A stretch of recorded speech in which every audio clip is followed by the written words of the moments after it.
I grew up in a home that wasn't exactly Christian. My parents were never Christian. My dad was Catholic, but we never really practiced anything.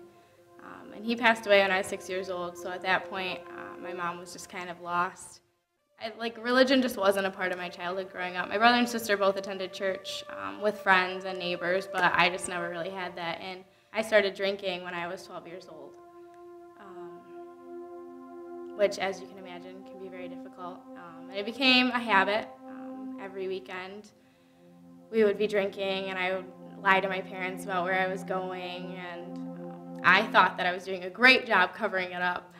When I was in 8th grade, I got pneumonia really bad, and I was in the hospital for 2 weeks. And that was the time when I really got to know my mom, because we were together 24/7 nonstop. And I realized that all those things that I thought I had kept secret really weren't secret at all.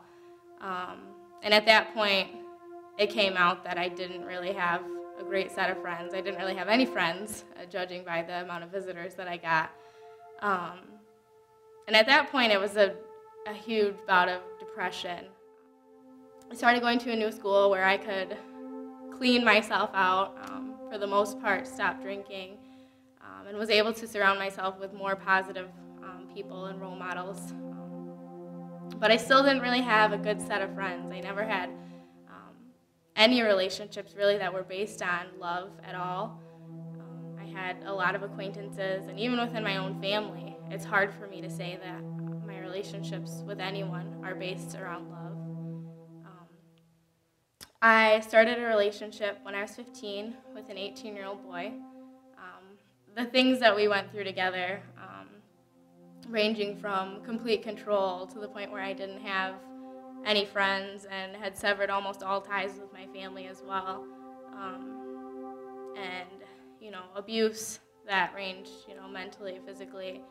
The reason that I ended that relationship is one of the most awesome moments that I can think of in my life, where God was just there.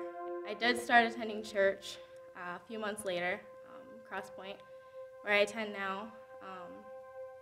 And that was the first time, I think, that I've ever felt wanted by a group of people, where I walked in the door, and every time I was there, they just wanted me to be there. They didn't know me. I didn't want them to know me as I was. But I've never felt more accepted, and I've never felt more love from a group of strangers. And another moment of complete peace came over me when I invited Christ to just take it all from me,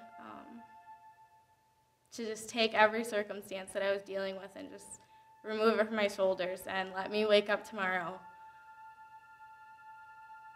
new. I want to be a new person. I want to be new everything. And that's really what happened.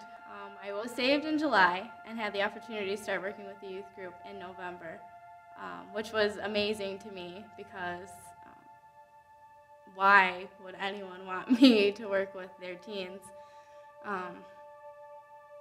And that's really what went through my mind, is I don't think I can do this. I don't think that I'm the right person. I don't think that they understand what I did.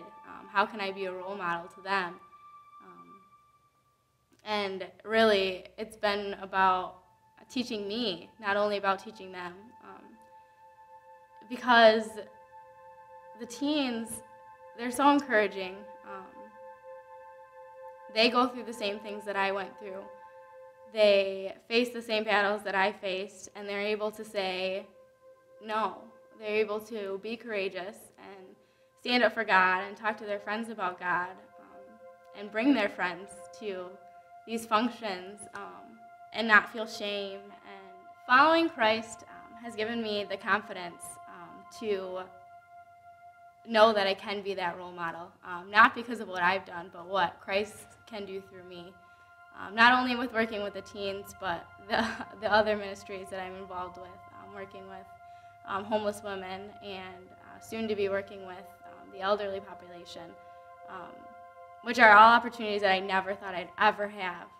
But it really goes to show that Christ can do things through you that you could never do on your own.